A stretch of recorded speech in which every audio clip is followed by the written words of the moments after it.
The bench press is one of the most popular exercises in the gym for building serious strength and muscle size.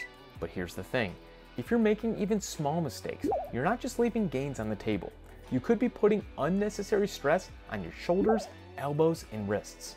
In this video, with the help of 11-time powerlifting world champion Jen Thompson,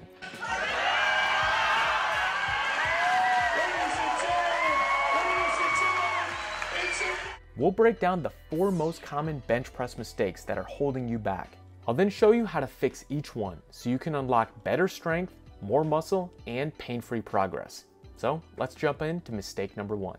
A lot of lifters set up with a flat, disengaged back on the bench and have relaxed legs, thinking that the bench is just about pressing with their arms. The fix? Full body engagement. The bench press isn't just a pec and tricep exercise. It's a full body lift if done correctly. Step 1, engage your upper back. Pull your shoulder blades back and down as you wedge your back into the bench. There's 2 ways you can get set up. I like shoulders to feet. I get way on top of my neck, squeeze my shoulder blades together, put my feet down so I lock in my arch. And then you can also do the opposite way where you plant your feet and you grab the stanchions, use your legs to push yourself up into your arch, again, feeling like you're on your neck, squeeze your lats, and that you have tension from your shoulders to your knees to hold your arch. A key aspect to creating this desired back stiffness is engaging your lats. Now, if you have trouble doing this, try this simple trick to enhance your mind-muscle connection. Try squeezing your hand under your armpit. This action will teach you how to fire your lats. Step 2, you're now going to engage your legs. Drive your feet hard into the ground and create full body tension. To see if you've done this correctly, try this simple stability test. Have someone try to shake your legs while you're set up. If you're engaged properly, your legs won't budge. Mistake number 2 is allowing the bar to drift back into your fingers, causing an overextended wrist. During the bench press, your power production travels directly through your forearms. So the most efficient pressing movement is the one that creates a direct path between gravity pulling down on the bar and you pushing up.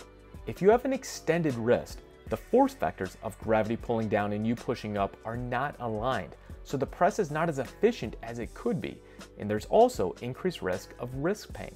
The fix? Learning how to take a proper grip that keeps the bar stacked directly over your wrist to prevent excessive bending stresses. Now there's 3 ways to grip the barbell once you've assumed this neutral wrist alignment. Jen will explain. So of the 3 grips, there's one where it goes sideways, so kind of angled across. This is the way I like it, like this, okay?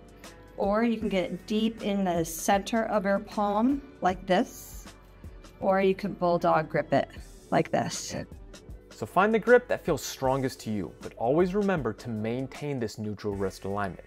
Before we move on, quick question. What do your shoes look like right now? If they come to a point, that's a problem. Shoes like that crush your toes together, limiting how your foot naturally stabilizes.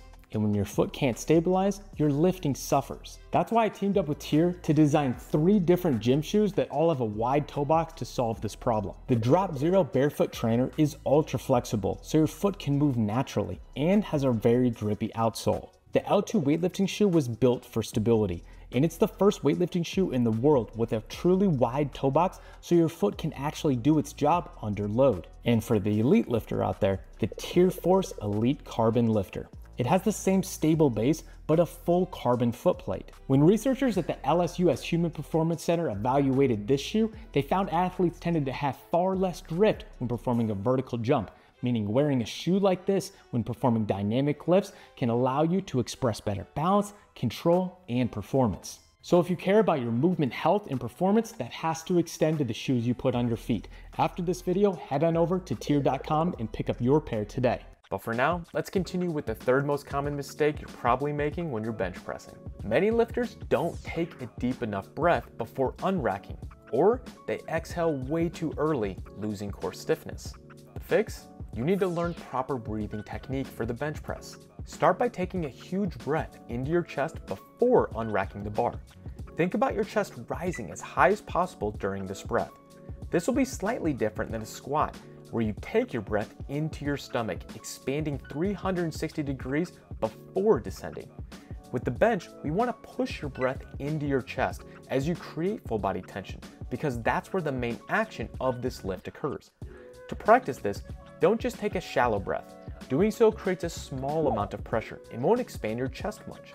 Rather, take a really big breath through your mouth and even sneak in a little bit more air through your nose. Doing so will really lift your chest up high. The more pressure you can build in your chest, the more stable your bench can be, similar to the difference between benching off a soft sponge or a hard board. Now, if you're doing a heavy single, hold your breath through the entire repetition. However, if you're doing a light weight for multiple reps, hold your breath through just the first few reps for enhanced stability. Then, pause at the top, take another breath, and then perform your next rep. Remember, proper breathing will create full body stiffness, allowing you to create more power and have a safer lift. Now it's time for our last mistake, a problem bar path. Many lifters will incorrectly lower the bar either too high towards their shoulders, placing too much load on the shoulder joint and increasing risk of injury, or way too low towards their stomach, which requires them to over-rely upon their triceps instead of their pecs to push the bar back up. Another common problem during the lowering phase of the bench press is when someone tucks their elbows too much, creating what's called a mousetrap fault. It looks a little something like this. This not only creates an extended wrist position, which we've discussed is not optimal for power and strength production, but it also creates an over-reliance upon the triceps to finish the lift, rather than the stronger pec muscles as the elbows are tucked way too much. So the fix for a problem bar path for most people is to focus on these basics. Make sure the barbell is stacked directly over your wrists and your entire back, including your lats, are engaged like we've discussed in prior steps. Then raise your chest up and put the barbell down in your strongest position while maintaining the wrist and elbow stacked alignment. There's not one particular place on the chest that's most optimal for everyone, so go slow and find what feels strongest to you. Now, if you're having any shoulder pain with the bench press, even after applying these steps, check out this video where I'll show you an extremely simple yet effective approach to fixing any type of pain.